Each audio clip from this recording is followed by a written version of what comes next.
The sound of the slap reverberated through the reception hall like a gunshot. 200 conversations halted mid-sentence. The string quartet's melody fractured into silence. My carefully applied makeup couldn't hide the scarlet handprint blooming across my cheek as I tasted copper where my lip had split against my teeth. "You selfish little brat," my father hissed, his face contorted with rage, champagne fumes thick on his breath. "After everything we've done for you—" I watched the scene as if floating above it, the shocked wedding guests in their finery. My mother's mortified expression focused more on the spectacle than my injury, and most revealing, my brother Noel's satisfied smirk from the head table. His new wife, Grace's eyes gleamed with triumph beside him. "My name is Victoria. I'm 29 and a software developer. This is the story of how I turned public humiliation into perfect freedom." The penthouse they wanted me to surrender was my sanctuary. 1,800 square feet of floor-to-ceiling windows overlooking the city skyline, purchased with money I'd earned working 60-hour weeks for 3 years while Noel cycled through failed business ventures. These were funded by our parents' seemingly bottomless generosity. "Your brother needs a proper home to start his family," my mother had insisted minutes earlier, cornering me by the dessert table. "You're just one person, Victoria. Be reasonable." "No," I'd replied, my voice steady despite the trembling in my hands. "The penthouse is mine. I bought it. I pay for it. Noel and Grace can find their own place." That's when my father had stepped in, face flushed from too much champagne and decades of unquestioned authority. "This isn't a request, Victoria. Your brother is the man of the family now." The man of the family, of course. Even after Noel's cryptocurrency startup had imploded spectacularly last month, taking his investors' money with it, he remained the golden child. "The answer is still no," I'd replied, keeping my voice low. "And if you bring this up again, I'm leaving." That's when he slapped me. Now, standing in the shocked silence of the reception hall, I straightened my spine. I looked my father directly in the eye and smiled. Something in that smile made him take a half step back. "You'll regret this," I said, my voice carrying in the silence. "All of you will." I turned and walked out, heels clicking against marble like a metronome counting down to retribution. Behind me, whispers erupted like fire through dry brush. My mother called after me, not concerned about my well-being, but about what the country club members would say. In my car, I finally released the tears, but they weren't born of sadness. A lifetime of being the responsible one, the reliable one, the one who never asked for handouts. And this was my reward? Public humiliation because I wouldn't surrender my home to my freeloading brother? My phone vibrated with incoming messages. "Mom, come back inside. You're embarrassing us." Noelle, "Don't be dramatic, sis. We can talk about this."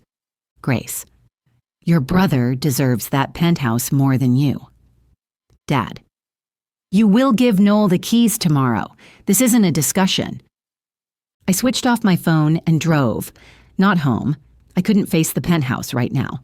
Instead, I headed to the coffee shop where I'd spent countless hours coding and planning my future. My sanctuary before I could afford the penthouse. The barista, Kyle, took one look at my face and brought over my usual order without asking. "Bad day?" "My father slapped me at my brother's wedding because I wouldn't give them my penthouse," I said, surprising myself with how calm I sounded. Kyle's eyes widened. "Your penthouse? The one you worked 3 years of overtime to buy?" I nodded, sipping my coffee. "Apparently my brother needs it more than I do. He's the man of the family, after all." "That's insane," Kyle said, sliding a chocolate muffin across the table. "On the house, you look like you need it." As twilight painted the sky outside the cafe window, a plan crystallized in my mind. My family thought they could bully me into submission. They thought I'd surrender everything I'd worked for. They had no idea what I was capable of. I opened my laptop and began typing. Emails to my lawyer and financial advisor, code commits to my private GitHub repository, and finally a call to my real estate agent. "Remember that oceanfront property we discussed?" I asked when she answered. "I'm ready to make an offer." By the time I finished my coffee, the foundation of my revenge was laid. My family wanted to take my home. Let them try. But they were about to learn that the quiet, accommodating daughter they took for granted had vanished the moment my father's hand met my cheek. This was war, and I intended to win. The next morning, my parents showed up at my penthouse unannounced. My father stormed past the doorman, who'd already called to warn me they were coming. I met them at my door dressed in my best power suit, laptop in hand. "Where are you going?" my mother demanded as I locked my door. "We need to talk about what happened." "Work," I replied simply, walking past them toward the elevator. "Some of us actually have jobs." "Don't you dare take that tone," my father growled, grabbing my arm. "After your behavior yesterday—" I yanked my arm away, my voice ice cold. "Touch me again, and I'll have security escort you out. And yes, I have video of yesterday's assault. The country club's cameras caught everything." That stopped them both short. My mother's face paled. "You wouldn't." "Try me." The elevator arrived and I stepped in. "Oh, and change the locks all you want. I've already moved everything valuable to secure storage." The doors closed on their shocked faces. I waited until I was in my car before letting out a shaky breath.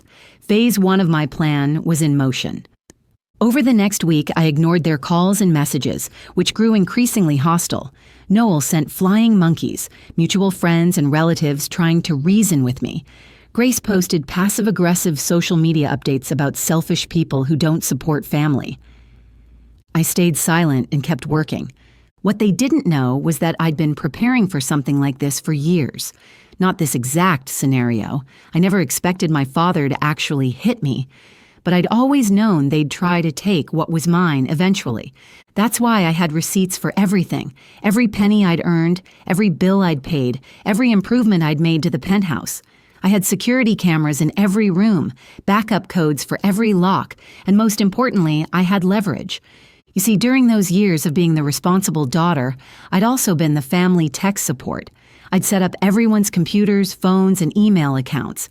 I had access to everything, including Noel's business records.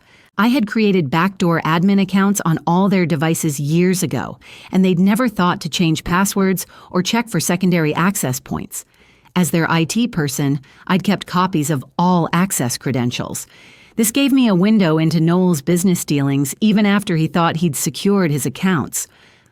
On day 10 of radio silence, my mother tried a new approach. She showed up at my office with tears in her eyes. "Your father is sorry," she said, settling uninvited into the chair across from my desk. "He was just upset. You know how he gets when he's worried about Noel." Worried about Noel? I kept typing, not looking up. Or worried about what Noel's investors might do when they find out where their money really went. Her sharp intake of breath told me I'd hit a nerve. "I don't know what you're talking about," she said carefully. "No?" I finally looked at her. "So you don't know about the offshore accounts? The shell companies? The consulting fees Noel paid to Dad's business?" The color drained from her face. "How did you—" "I'm very good at what I do, Mom.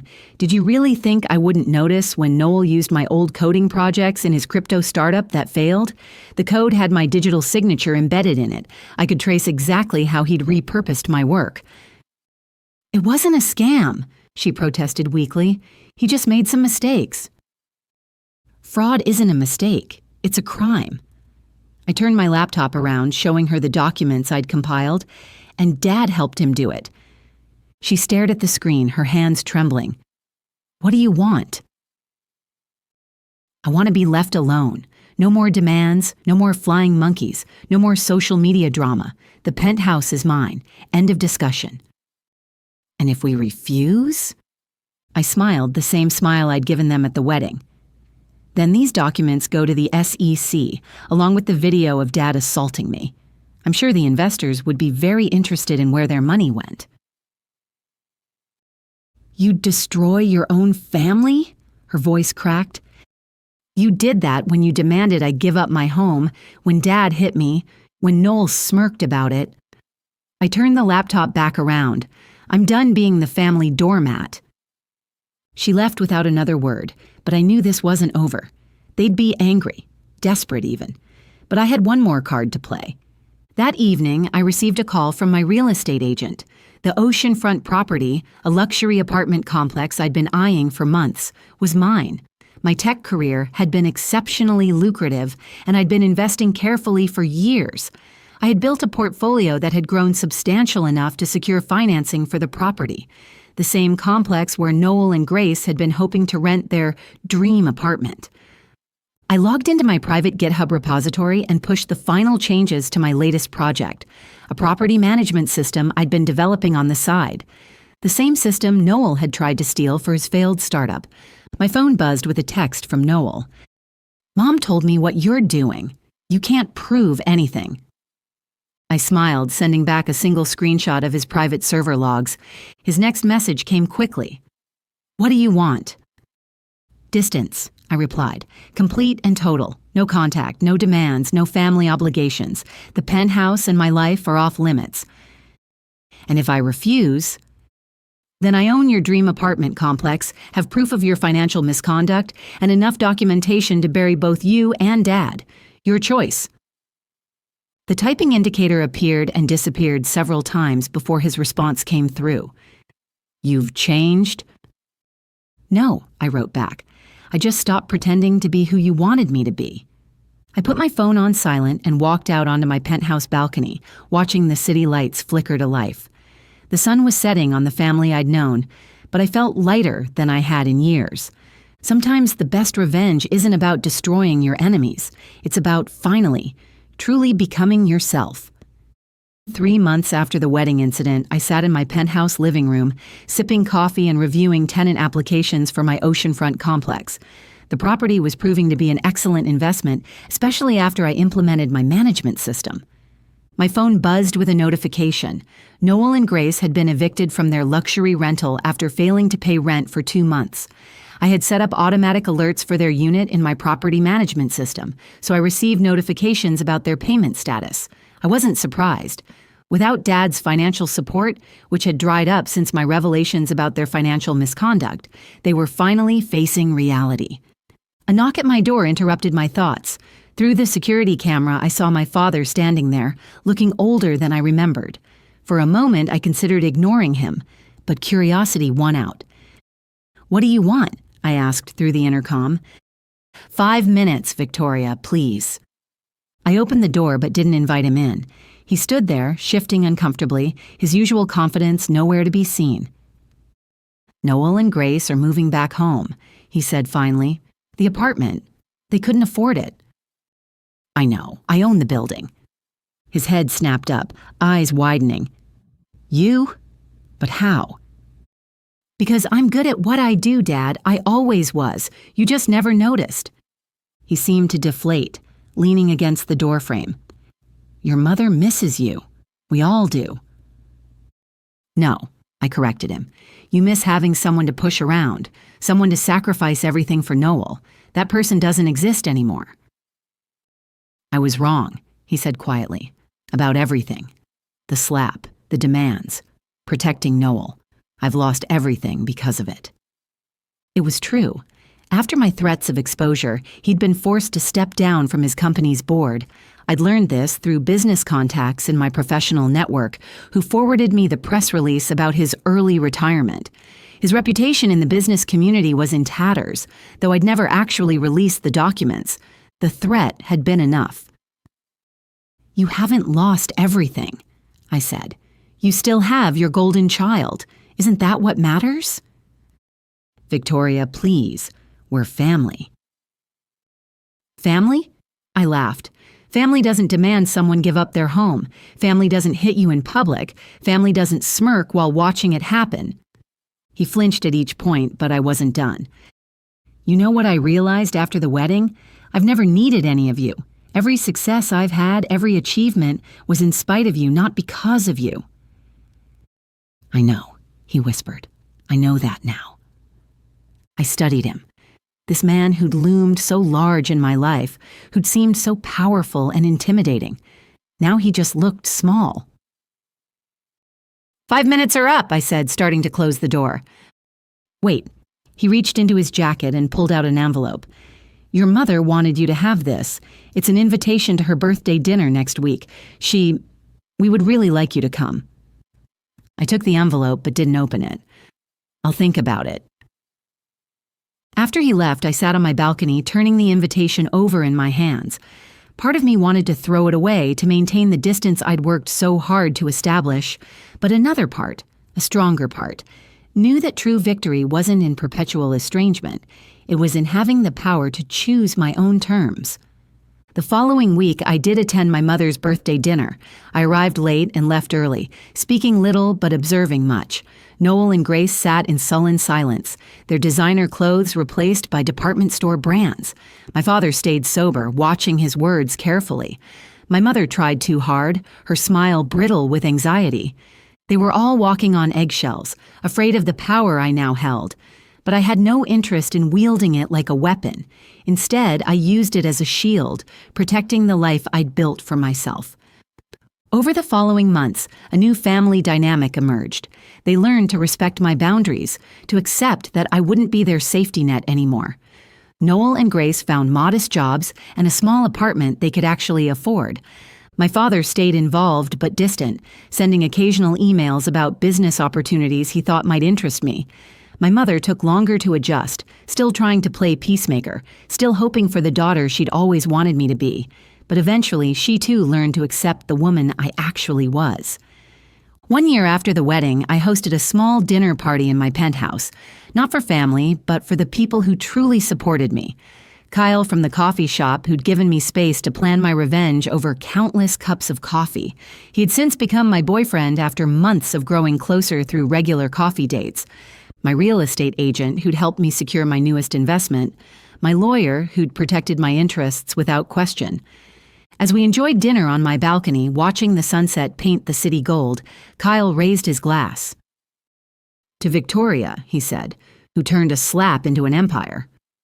I smiled, thinking about how that moment of public humiliation had led to this, not just financial success, but true independence, the ability to set boundaries, to demand respect, to live life on my own terms. Sometimes the best revenge isn't about getting even, it's about getting better, stronger, wiser.